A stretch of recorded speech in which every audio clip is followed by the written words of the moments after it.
Vamos a ver acá un artículo que es muy interesante porque nos pone al día de lo que fue la reunión en Davos y lo que dijeron los principales mandatarios en la Comunidad Europea, las últimas acciones que se han tomado y la opinión principal de Kissinger, ¿no? Con la que estoy en desacuerdo. Voy a ver si lo explico un poco más hacia el final o quizás en otro video.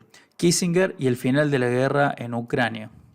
Este es el artículo, les recomiendo esta revista The Objective.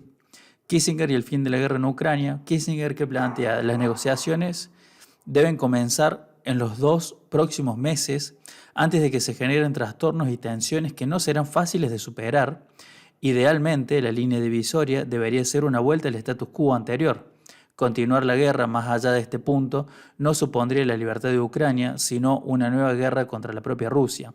Estas palabras del ex secretario de Estado norteamericano Henry Kissinger, pronunciadas la semana pasada durante su intervención por video en la conferencia en el Foro Económico de Davos, sugirieron al gobierno de Kiev que ceda la región de Donbass y la península de Crimea anexionada por Rusia en 2014. Fueron rechazadas inmediatamente por el presidente Zelensky, pero muy tenidas en cuenta en Europa.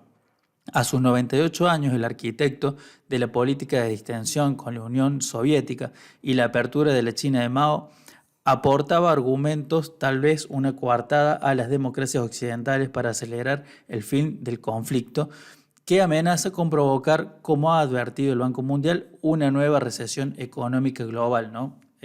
Varias cosas para ver aquí. Por un lado, acá no es una guerra entre Rusia y Ucrania, ¿no? Ya lo dijo el Papa Francisco, ¿no? Esta es la tercera guerra mundial. Es una guerra entre la OTAN y Rusia. Desde ahí proponer que Kissinger proponga ceder la región de Donbass y la región de Crimea a los rusos, que ya la tienen, no implica ninguna victoria para los rusos, porque ya la tienen. Para cualquier proceso de negociación en esta instancia, lo que se debe tener en cuenta es la pretensión de las partes, ¿no? Y la pretensión de la parte rusa, ya lo vamos a ahondar mucho más en otros videos, pero lo comento acá porque es propicio comentarlo acá. Rusia básicamente lo que quiere es que la OTAN no esté cerca de Rusia, quiere un estado de por medio, ¿no? Eso es lo que quiere Rusia. Después vamos a abordar cuál sería mi propuesta, que es bastante diferente a la de Kissinger.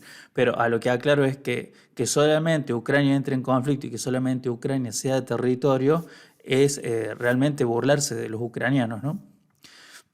¿Qué responde Zelensky? Zelensky respondió con dureza. Al gran maestro de la Realpolitik, el señor Kissinger, emerge del pasado profundo y dice que hay que dar un trozo de Ucrania a Rusia para que Rusia no quede marginada de la Europa. Parece que el calendario del señor Kissinger no es el del 2022, sino el de 1938, y que no le está hablando a una audiencia de Davos, sino a una audiencia de Múnich de esa época.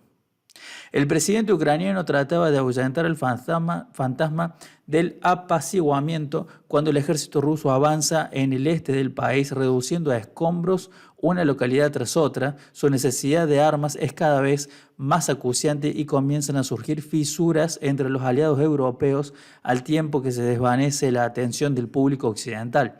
Las discrepancias europeas se centran en si asumir o no los riesgos de una escalada bélica en el caso de continuar armando a Ucrania, en la viabilidad de aplicar un verdadero embargo al petróleo ruso, entre los que aceptan que la pérdida de territorio por Kiev es el precio de la paz y los que ven esa solución como inmoral, entre quienes consideran que podrán seguir colaborando con Putin después del conflicto y los que no, entre los que desean una pronta solución diplomática y los partidarios de continuar la guerra hasta la retirada completa de las fuerzas rusas.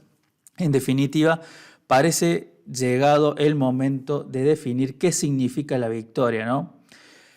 Después están las palabras de Olaf Scholz. El canciller alemán Olaf Scholz se defendió en Davos de las críticas por sus titubeos ante Rusia, acusando al presidente Putin de imperialista y de querer volver a un orden mundial en el que el más fuerte dicta lo que es correcto. O sea, el orden mundial que tenemos actualmente es aquel donde el más fuerte, que es Estados Unidos, dicta lo que es correcto, ¿no? Esto donde estamos ahora es un punto de quiebre de ese orden mundial, que ya no sería nuevo, ya sería un poco viejo. No habrá una paz dictatorial rusa. Ucrania no aceptará eso y nosotros tampoco, dice Alemania. Nuestro objetivo es claro, Putin no debe ganar la guerra, añadió. Sin embargo, esas frases contrastan con la posición del primer ministro británico, Boris Johnson, que siempre ha insistido en que Putin debe perder la guerra y ser visto como derrotado por la comunidad internacional. Su ministra de Exteriores, Liz Truss, eligió Sarajevo para advertir contra toda marcha atrás. Lo que no podemos permitirnos es ningún levantamiento de sanciones, ningún apaciguamiento que simplemente harán a Putin más fuerte a largo plazo. Londres cuenta con el apoyo de las repúblicas bálticas y de Polonia, cuyo presidente Andrzej Duda afirmó la semana pasada ante el Parlamento ucraniano.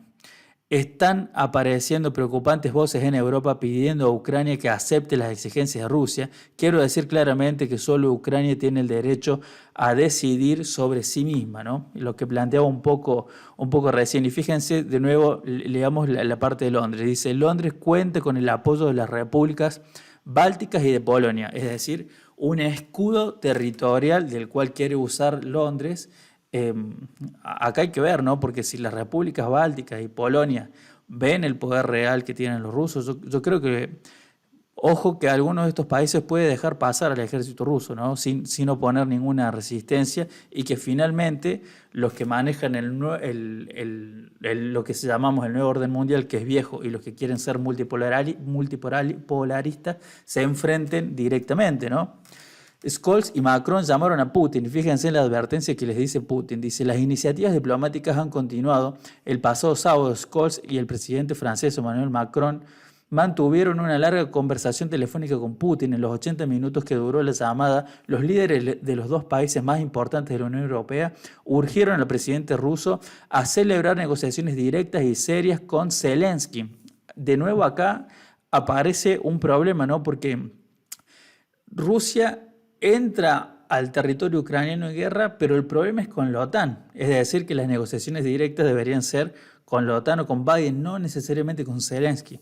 E insistieron en un inmediato cese el fuego y la retirada de las tropas rusas, así como el levantamiento del bloqueo del puerto de Odessa con el fin de permitir la exportación de granos.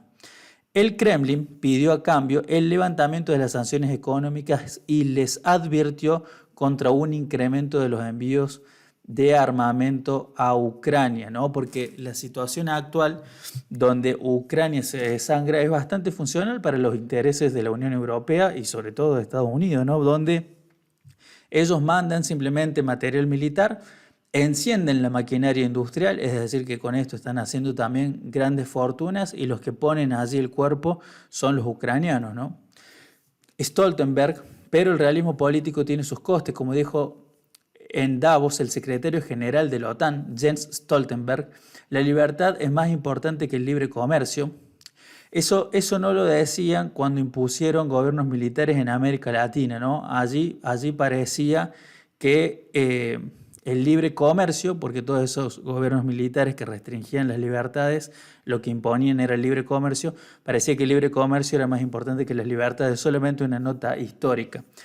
La libertad es más importante que el libre comercio, la protección de nuestros valores es más importante que los beneficios. Una paz lograda a costa de la soberanía, integridad e independencia de una Ucrania democrática no solo sería una claudicación moral, daría lugar a un mundo más inseguro donde cualquier estado pequeño estaría expuesto a la ambición depredadora del vecino más fuerte y cuya única defensa real sería el arma nuclear. Ojo con eso, ¿no? Esto están abriendo el paraguas por Suecia y Finlandia.